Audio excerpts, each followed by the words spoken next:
Welcome to the channel. Hit subscribe and dive into stories that'll stay with you long after the video ends. Let's begin. The washing machine hummed in its usual rhythm, that low, steady drone that filled the laundry room every Sunday afternoon. Sarah stood barefoot on the cold tile floor, folding towels, her thoughts wandering somewhere far away, until she heard it. A clink, then another, a tiny metallic sound that didn't belong among cotton and detergent. She frowned, stopped the cycle, and pulled the damp clothes out one by one. Something small and shiny slipped between her fingers, landing in the pile of sheets. When she lifted it out, her breath caught. A necklace, not hers. The chain was delicate, silver with a small heart-shaped pendant. Simple, but expensive looking. Inside the heart, beneath a thin glass cover, was a picture. A woman's face, smiling. Sarah froze. The laundry room suddenly too quiet. She turned the pendant over. Engraved on the back, in small cursive letters, were two words: forever. Her mind tried to fill in the blanks. Jack, her husband's name. For a moment she told herself it had to be old. Something he'd lost years ago, maybe before they met. But the thought didn't hold. The necklace was too clean, too new. She pressed her lips together, feeling a wave of heat rise up her neck. From the kitchen, she heard Jack call out, "Hey, you see my gray hoodie?" Her heart skipped. She slipped the necklace into her palm, closing her fist around it. "Not yet," she shouted back, forcing her voice to sound casual. She finished folding the towels with hands that wouldn't stop trembling. When Jack appeared in the doorway a few minutes later, still in his weekend jeans and that easy smile she'd loved since college, she couldn't look at him straight. He noticed something in her face. Hesitation, maybe. "You okay?" he asked. "Yeah," she said too quickly. "Just tired." He nodded slowly, like he half believed her. Then he walked out, leaving the faint smell of his cologne behind. When she finally exhaled, her breath came out shaky. She opened her fist. The necklace glinted under the light, and that woman's face smiled up at her again. Calm. Beautiful, unfamiliar. Sarah's eyes narrowed. There was no reason a stranger's necklace should be in their laundry. No reason it should bear Jack's initial. Her thoughts raced. She needed answers, but first, she needed to act like nothing was wrong. So she tucked the necklace deep inside the pocket of her jeans and carried on with the day as if everything were normal. She made lunch. She laughed when Jack showed her something funny on his phone.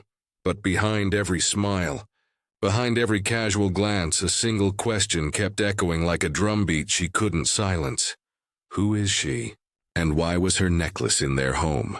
That night, when Jack kissed her goodnight, Sarah closed her eyes and pretended to drift off.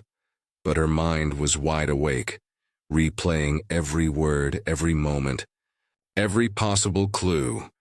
The washing machine had given her a secret. Now she had to decide what to do with it. The next morning, Sarah woke before sunrise. Jack was still asleep, one arm slung lazily over her waist. She studied his face, peaceful, unguarded, and wondered how many lies could hide behind a calm expression.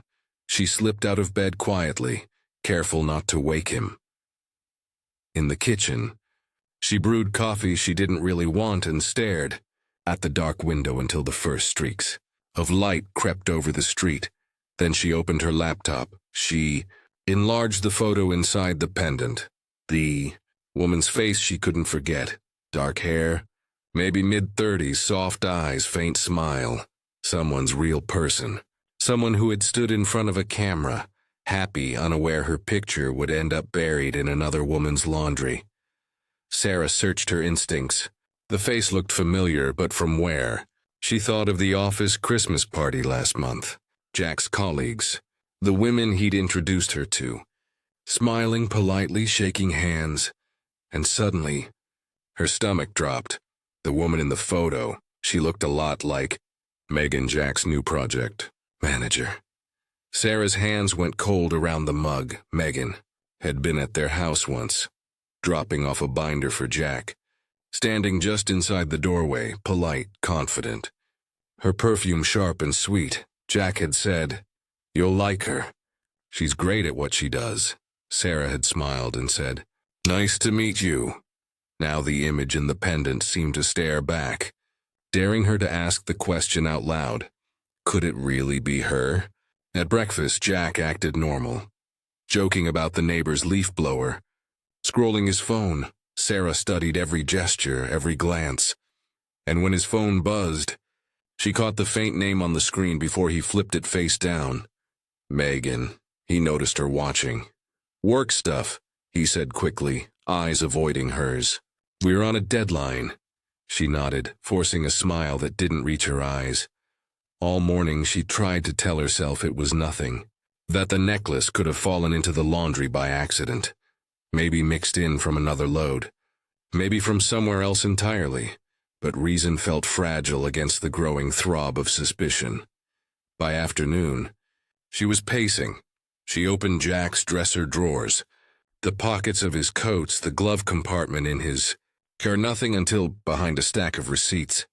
In his desk drawer, she found a folded piece of paper, was a dry cleaning ticket for a woman's silk blouse. The name at the top read, Megan Carter. Sarah's throat tightened. Footsteps sounded behind her. She turned, heart jumping, as Jack stood in the doorway. His eyes moved from the drawer to her hands. Looking for something? For a second, neither of them breathed. Her fingers tightened around the paper, and before she could think of an excuse, before she could even speak, Jack's expression changed. Not angry, not defensive, something else entirely. Guilt. "Sarah," he said softly, stepping closer. "Let me explain." Her voice came out colder than she expected. "Explain what, Jack? The necklace in the laundry? The blouse receipt? Or why Megan's calling you before breakfast?" He sighed, rubbing his face. "It's not what you think. That's what people always say right before it's exactly what I think." For a moment, neither spoke. The clock ticked on the wall, painfully loud. Finally, Jack sat down at the desk. "Megan's going through a divorce. It's been rough. She confides in me sometimes. I was just trying to help." Sarah folded her arms. "And the necklace?" He hesitated. "She lost it at work. I found it under one of the office chairs and meant to give it back. Must have dropped it in the laundry when I changed after work. It was a decent story, too decent. Then why hide it?" she asked quietly. Jack's eyes darted up. "I wasn't hiding it." "You didn't mention finding a necklace," he sighed. "Because I knew how it would look." Silence stretched between them. Sarah studied him. The way his shoulders slumped, the tension in his jaw, the flicker of fear in his eyes. Maybe he was telling the truth, maybe not. Her mind wouldn't settle. "Give it back to her," she said finally, voice flat. "Today." "I will," he promised. But as he stood and reached for her hand, she stepped back. "I just need some space, Jack." He looked wounded. "Sarah, please, not now." She left the room before her resolve broke. The rest of the day blurred. She went through motions, driving aimlessly, sitting by the lake where they used to picnic. Her reflection in the water looked like a stranger. Was she losing him? Or had she already lost him long ago without realizing?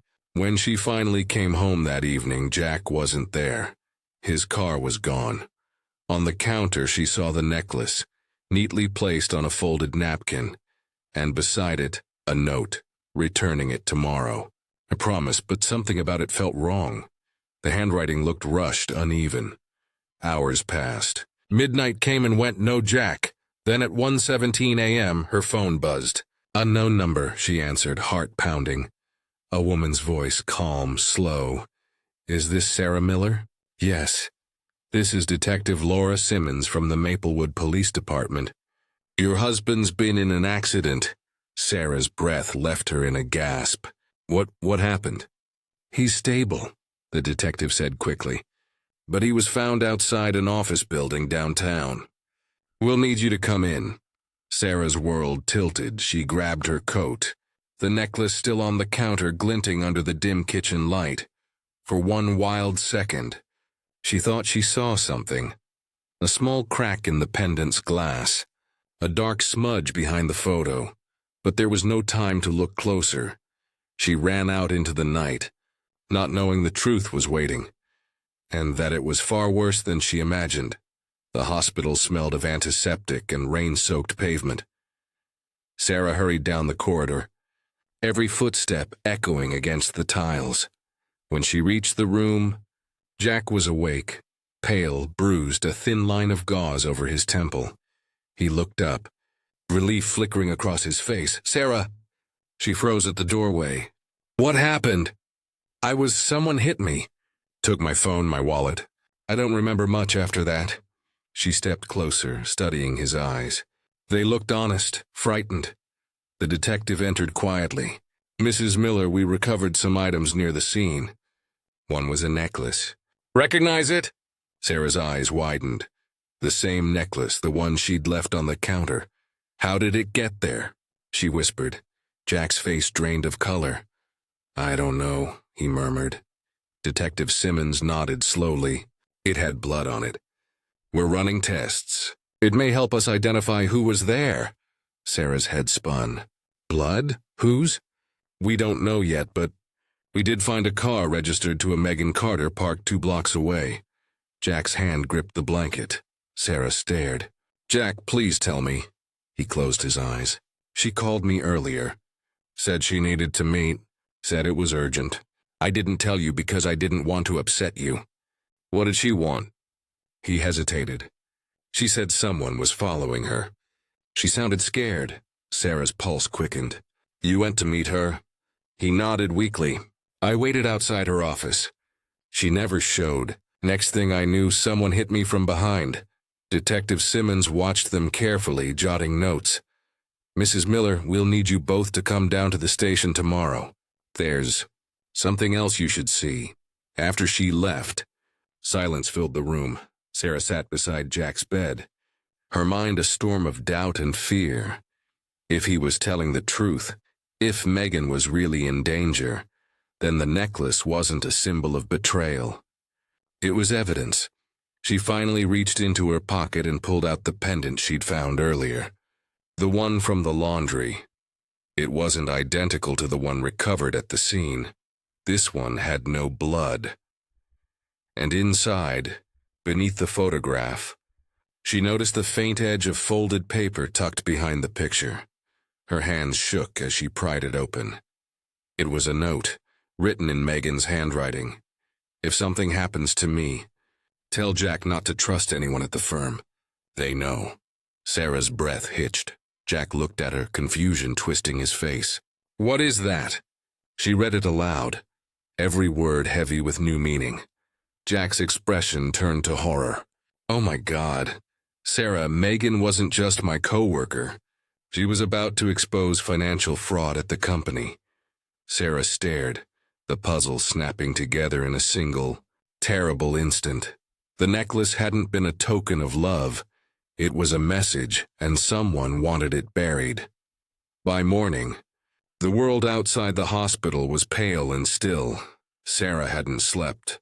She sat beside Jack, fingers wrapped around the pendant that now felt heavier than metal. Detective Simmons returned just after dawn. "We found Megan's car," she said quietly. "And we found her." Sarah's breath caught. "She's alive," the detective added. "Injured but stable. Looks like someone tried to run her off the road last night." Jack exhaled in relief, his hand covering his eyes. Simmons continued. "She told us she'd hidden evidence inside a pendant. She wore 2 identical necklaces. One she kept, one she planted as backup. Seems she trusted you, Jack. She said you were the only one who might find it." Sarah blinked, realization dawning. "The laundry. She must have slipped it into his bag at work." The detective nodded. "Exactly. We think whoever attacked them was trying to recover it. The note confirms everything. Forged accounts, missing funds. Your husband's firm has been under quiet investigation for months." Jack leaned back, stunned. "They tried to silence her. Simmons gave a faint smile. They didn't succeed. Thanks to you two.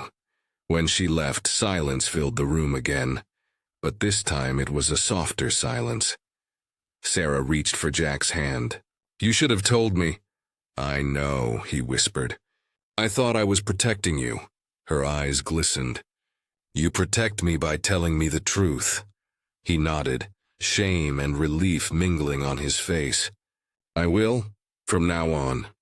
Outside, sunlight filtered through the blinds, thin gold lines cutting across the sterile floor. Sarah looked at the necklace one last time. The tiny heart. The glass cracked, the picture still intact. Megan's faint smile seemed to hold something new now. Not secrecy, but strength. Later that week, when the firm's scandal hit the news, reporters gathered outside their home. Sarah turned off the television. They didn't need the world's noise. What mattered was the quiet, the steady sound of life returning to normal, of trust being rebuilt piece by fragile piece. One evening, as she folded laundry again, the familiar rhythm of the washing machine filled the room. She paused, remembering that day, the clink of metal, the shock that had started everything. Jack appeared in the doorway. Need help? She smiled faintly. Maybe just company. He stepped beside her, folding shirts in silence. After a while, she said softly, Funny how something small can change everything. He nodded, or reveal what was already there. Their hands brushed, the tension between them replaced by quiet understanding. Sarah tucked the now empty pendant into a small box on the shelf, a reminder of how close they'd come to losing everything, and how sometimes the truth, no matter how painful, can set you free. As the washing machine spun and the room filled with that steady hum again, she exhaled deeply, finally at peace, because now, she knew, every secret leaves a trace, and some truths, once uncovered, never wash away. Thanks for watching.